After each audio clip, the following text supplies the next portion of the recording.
there's never been a real, true competition in the history of HBCU marching bands. You see the movie Drumline, where you see, Atlanta A&T won the event. That was fictional. Long before viral halftime clips, TikTok drum battles, and Nick Cannon became a household name, a little marching band film almost vanished inside Hollywood's back rooms. Studios doubted its rhythm, executives questioned its appeal, and the budget stalled for years until uncomfortable compromises reshaped the script. Legendary HBCU bands turned it down, tensions flared, and real musicians pushed the actors to their limits. Yet from that struggle rose a cult classic that changed how audiences heard, felt, and respected band culture. Here are 28 wild facts about Drumline that you probably never knew. One rhythm, one heartbeat. Let's dive in. Number 28. Drumline was inspired by Dallas Austin's life. You may not recognize his name, but you definitely know his sound. From TLC to Michael Jackson. Before his fame, he was just a freshman drummer at Columbus High in Georgia, playing under his older brother Claude. When Claude left, Dallas took his place, and his talent made some people jealous. The new section leader tried to haze him and expose him to the band director because Dallas could not read music. That struggle became the heart of Devin Miles in the film. In the early 1990s, Austin pitched his story to Fox, but executives mocked the idea of a marching band movie. He shocked them with footage of a packed battle of the bands, yet the project still vanished. The idea lived on in silence, but where did it go next, and why? Let's find out. Number 27. Drumline sat untouched for nearly a decade. The script existed, but nothing happened, slowly fading into Hollywood limbo. Frustrated, Dallas Austin called Quincy Jones, who bluntly explained how slow and unpredictable the industry could be. Years rolled by before Austin reconnected with music executive Jody Gerson, who brought in Wendy Feynman, the producer behind Forrest Gump.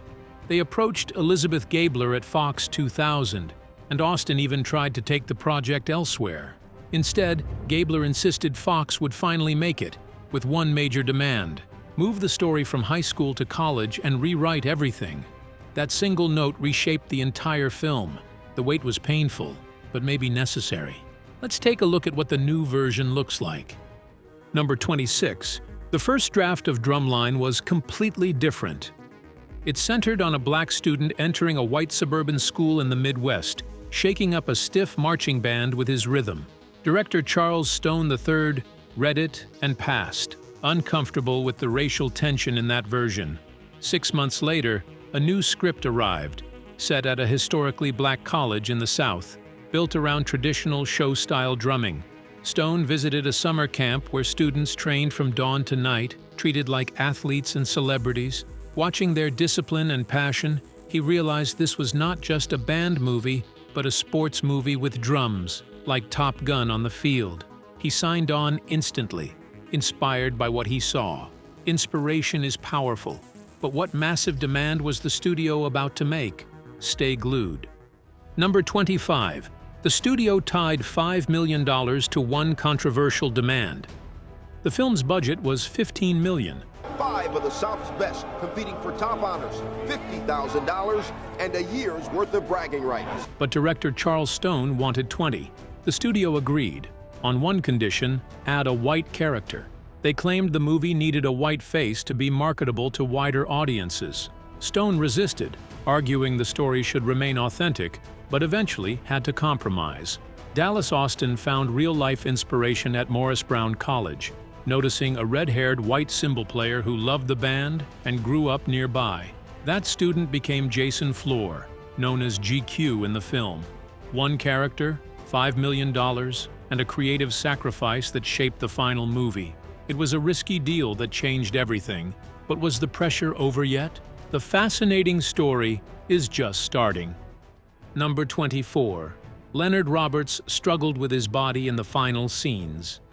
He played Sean Taylor, the fierce senior drum section leader standing between Devin and victory, bringing intensity and authority to every moment. Yet during the BET Big Southern Classic inside the Georgia Dome, something feels off. Roberts looks drenched, shaky, and drained because he was genuinely sick, not acting. Production could not stop, with only 2 days to film and 50,000 extras waiting. Today's BET Classic brings in over 50,000 fans to the Georgia Dome and an even bigger television audience. Despite his condition, he pushed through every take, refusing to quit. Every drop of sweat and every moment of weakness on screen was real, making his performance even more powerful. His determination saved the scene, but at what cost to him? Don't miss the surprising story that comes next. Number 23. Drumline's auditions showcased future hip-hop and Hollywood stars. Lil Wayne and T.I. both tried out for Devin Miles, each believing they could bring swagger to the role. Dallas Austin saw pieces of himself in T.I., but felt Nick Cannon matched his younger energy better. Talented, confident, but not arrogant. The final battle came down to Cannon and Lee Thompson Young, and Cannon won. For Sean Taylor, director Charles Stone III wanted Khalil Kain from Juice, but the studio insisted on Leonard Roberts. Stone resisted, then gave in. For Illa, it was between Zoe Saldana and a young Kerry Washington. Both impressed, but Saldana felt more raw and natural. 3 future superstars almost changed the movie forever. Now, let's reveal the other stars who nearly made the cut. Number 22. Nick Cannon trained as if his life depended on it. He was not a real drummer, yet Devin Miles had to look like a prodigy. His drum double, Jason "Snoop" Price from Florida, A&M's legendary Marching 100, pushed him relentlessly. They practiced for hours in hotel rooms, beating on tables, flipping sticks, and drilling routines until his hands burned. Cannon carried drumsticks everywhere, even tying them to his hands at night while he slept. Literally, not for show. While Price handled the lightning-fast close-ups, Cannon insisted on doing everything else himself. In the massive Georgia Dome finale, every step, flip, and beat you see is truly him.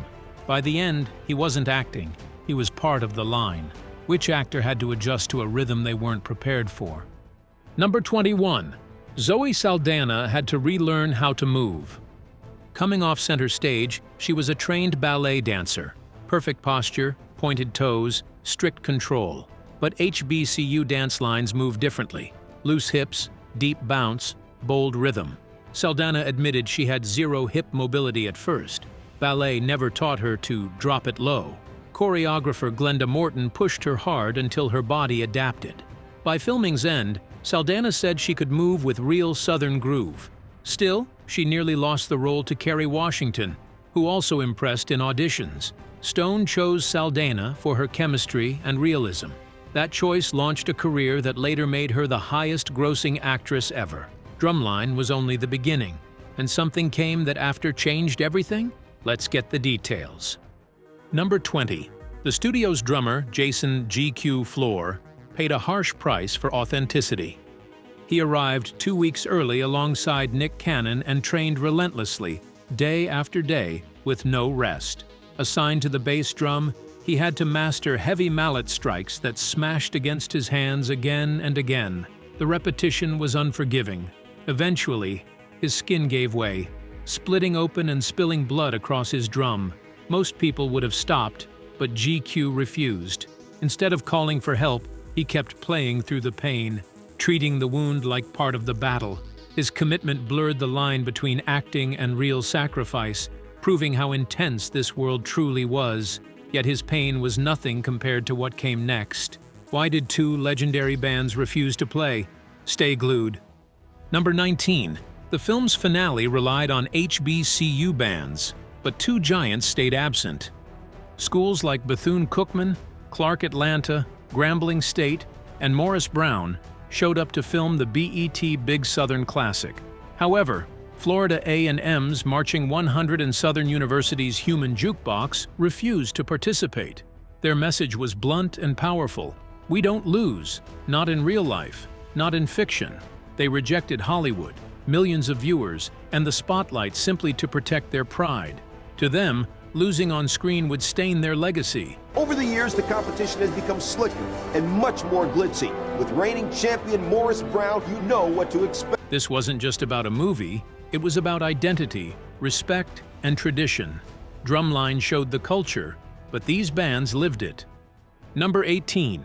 When the final drum battle first rehearsed, reality crushed the film. Morris Brown's real drum line faced Atlanta ENT's actor line, and the result was embarrassing. Morris Brown, sharp and battle-tested, dominated instantly, while the actors struggled to keep up. Director Charles Stone III exploded in frustration, pushing his team to fix the disaster. They rushed away, rewriting cadences and choreography at the last minute. When they returned, the tension was electric. The actors stopped speaking to Morris Brown, not as characters, but out of real anger and determination. It felt less like filming and more like war. The crew watched in silence, knowing something explosive was about to happen. The stage was set, the rivalry real. But who would truly win this unforgettable clash? Number 17. The drum attack was a calculated act of shock. In one of the most disrespectful moments in the film, Morris Brown's snare line marched straight toward Atlanta ENT, played on their drums, and casually dropped their sticks. In real drumline culture, that is pure warfare, a line you never cross. Director Charles Stone III planned the move in secret, rehearsing only with Morris Brown and leaving the actors completely in the dark. When it happened, Nick Cannon, Jason Weaver, and the entire line reacted with genuine anger and disbelief. Their stunned faces were not acting. The fury that followed as they slammed down their sticks and grabbed new ones was raw and real. Stone captured authentic emotion by ambushing his own cast. But how big was the stage where this all unfolded? Number 16. The Georgia Dome became a living, breathing arena of sound. With only 2 days to shoot, the production needed a massive crowd, so Atlanta answered the call. Over 50,000 unpaid extras filled every seat, bringing real energy that no CGI could fake. Stuart Scott called the action like a true championship. Blue Cantrell sang the anthem, and 106 and Park hosts kept the crowd buzzing. It all started 40 years ago with two Atlanta bands, Atlanta A&T and Morris Brown College. Petey Pablo even rolled onto the field in a Bentley to perform with Morris Brown's band. Legendary HBCU programs like Grambling State, Clark Atlanta, and Bethune-Cookman turned the Dome into a musical cathedral. 2 days, 50,000 voices, and one unforgettable spectacle. Let's talk a glimpse at what did the actors endured to make this real. Number 15. The cast didn't train like actors. They trained like real band members. Don Roberts of Southwest DeKalb High built Atlanta ENT from scratch. Don Roberts, former drum major of the Marching 100. Pushing everyone with relentless discipline. There were no Hollywood comforts, just early mornings, brutal drills, and pure exhaustion. Actors showed up with red eyes, and some needed B12 shots just to survive the schedule. Shea Roundtree even developed hard scar tissue from the weight of his bass drum. Nick Cannon and Leonard Roberts arrived weeks early, each working with personal drum coaches. By combining high school students, college musicians, and inexperienced actors, Roberts molded a believable band through sheer intensity. They were broken down and rebuilt like real marchers. Number 14. Drumline premiered in December 2002. It became an instant cultural milestone, earning $57 million and an A+ cinema score. Yet in the same month, Morris Brown College lost its accreditation due to massive financial mismanagement and $23 million in debt. The very band that helped inspire the film went silent, with enrollment collapsing and the campus eventually facing bankruptcy. Outkast later honored the Wolverines in song, even as their legacy faded. Today, Morris Brown is still trying to revive its drumline, needing millions to march again. Drumline launched careers, elevated HBCU culture, and inspired countless young musicians, but its deeper legacy lives in every kid who picked up sticks. And now, what will bring the Wolverines back? Number 13. The silent drumming. Imagine trying to record a dramatic conversation while 50 people are hammering on snare drums right behind you. It would be a sonic nightmare. To solve this, the production had to get creative with silent percussion. During the heavy dialogue scenes on the practice field, the drummers weren't actually hitting the skins. They used specialized rubber pads or simply played in the air, mimicking the complex motions without the deafening noise.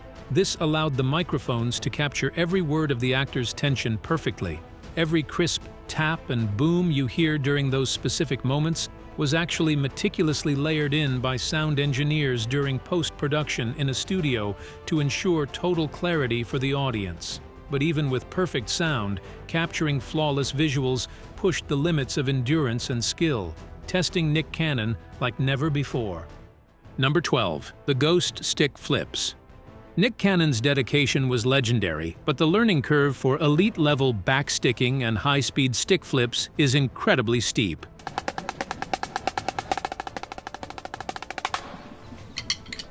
Early in production, his execution wasn't quite hitting the cinematic mark.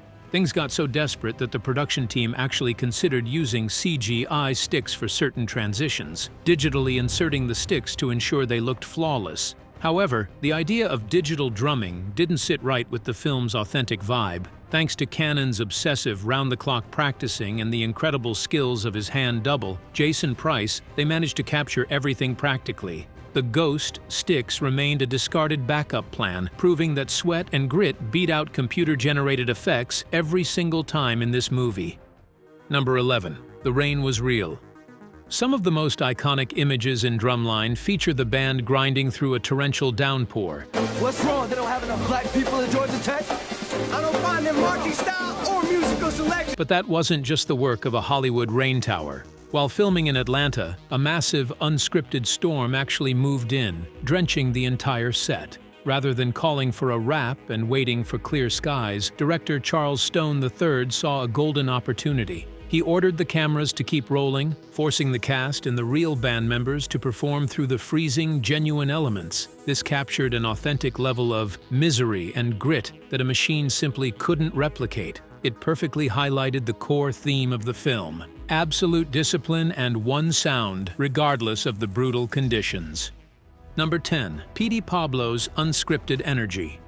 When P.D. Pablo hit the Georgia Dome to perform Raise, the planned performance turned into pure chaos, in the best way.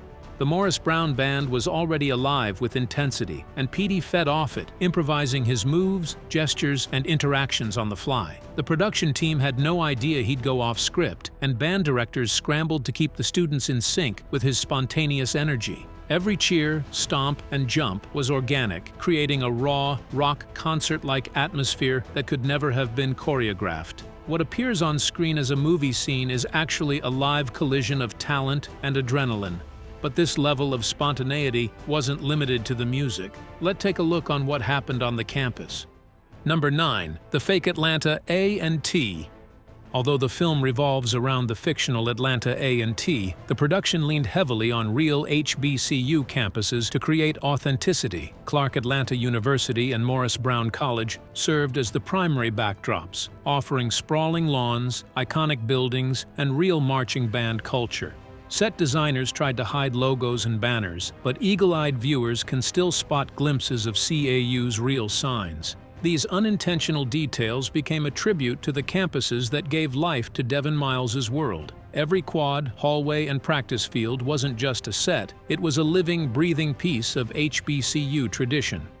Number 8. Zoe Saldana's real career path. Before she was a global superstar in Avatar, Zoe Saldana was a trained ballerina. After starring in the Dance Drama Center stage, she almost walked away from the role of Layla. She feared being typecast as just another movie dancer and wanted to protect her burgeoning acting career. However, the rich, vibrant world of HBCU culture in the script ultimately changed her mind. She realized this wasn't just a dance movie, but a unique exploration of Black collegiate excellence and discipline. By deciding to sign on, she traded her ballet slippers for the high-energy bounce of a Southern dance line, proving her incredible versatility and helping her become the highest-grossing actress of all time. Number 7. The Grammy Snub. The Drumline soundtrack was a certified hit, blending traditional marching band energy with R&B stars like Monica, Joe, and Jagged Edge. Despite its massive cultural impact and commercial success, the project was almost entirely snubbed by major award shows, including the Grammys. Producer Dallas Austin later expressed his frustration with the industry's lack of recognition. He believed that the Recording Academy simply didn't know how to categorize the marching band hip-hop fusion he had created. Music innovator, icon, honorary presented by Chevrolet, Mr. Dallas Austin. It was too band for the rap categories and too urban for the classical ones. While it missed out on trophies, the soundtrack remains a gold standard for bringing HBCU musical excellence into the mainstream pop world. Number 6. The Uncredited Ghostwriters. Florida A and M University's Marching 100 famously refused to appear in Drumline, insisting they would never lose on screen, but their influence was secretly everywhere. Behind the scenes, elite FAMU percussionists served as ghostwriters, crafting some of the film's most infectious, complicated cadences. Their rhythms drove the intensity of the movie's fictional championship, even if their school's name couldn't be officially attached. These drummers worked quietly, happy to earn a Hollywood paycheck while shaping the sound of a battle they never appeared in. Ironically, the very band that refused to lose created the music for the team that did. The audience never knew it, but the heartbeat of the film was real. Yet the challenges didn't stop at writing. How grueling were the filming days? Keep watching to find out. Number 5. The 20-Hour Days. Shooting the BET Big Southern Classic in the Georgia Dome was a marathon in every sense. The production had only a single weekend and a tight budget to capture thousands of extras, live bands, and the stadium's massive scale. Crew members worked 20-hour days, moving cameras, coordinating performers, and keeping energy levels high. The extras, unpaid and exhausted, were literally dozing off in the stands by late evening. To prevent the crowd from looking lifeless on camera, the team blasted high-energy hip-hop over the PA system, forcing everyone to cheer, dance, and keep up the illusion of a roaring audience. The result? A cinematic crowd that felt alive and real, but the actors themselves faced another grueling test. Who survived band boot camp? Number 4. Secret Fraternity Letters. For those deep in the world of collegiate music, Drumline contains hidden nods to real-life organizations. If you scan the background of the campus and band room scenes, you'll spot the Greek letters and crests for Kappa, Kappa Psi, and Tau Beta Sigma.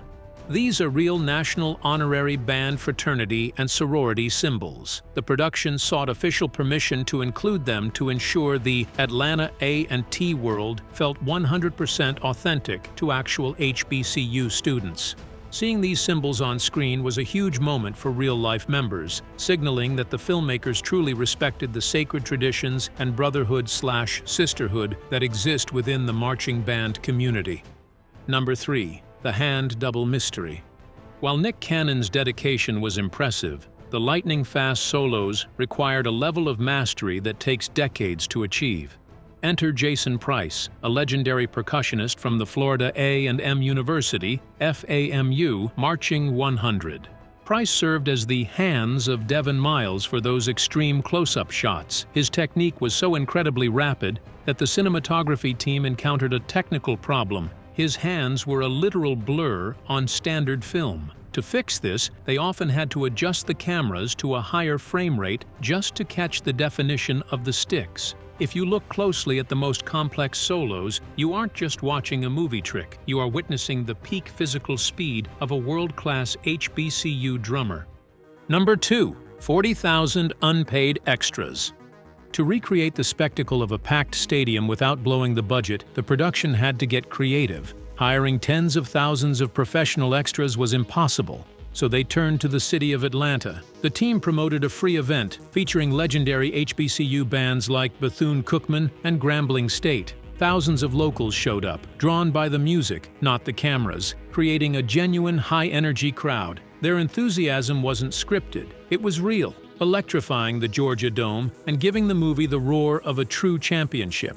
This clever move saved millions and delivered an authenticity that CGI could never touch. Even with the stadium packed, tensions soared.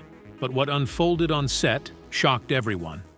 Number 1. The $99,000 Drum War Bill. The homecoming drum battle was meant to look fierce, but the energy spiraled beyond control. As the rival bands clashed, the performers got swept up in the intensity, turning staged conflict into real destruction. By the final cut, dozens of expensive snare drums, brass instruments, and uniforms were ruined. The production faced a shocking $99,000 repair bill, a testament to how far the actors and extras pushed themselves. Yet the chaos captured on film delivered one of the most thrilling, believable showdowns in Drumline. The price was high, but the scene's energy was unforgettable. So, which of these unusual facts caught your attention the most? We would love to hear your thoughts in the comments. Don't forget to like and subscribe.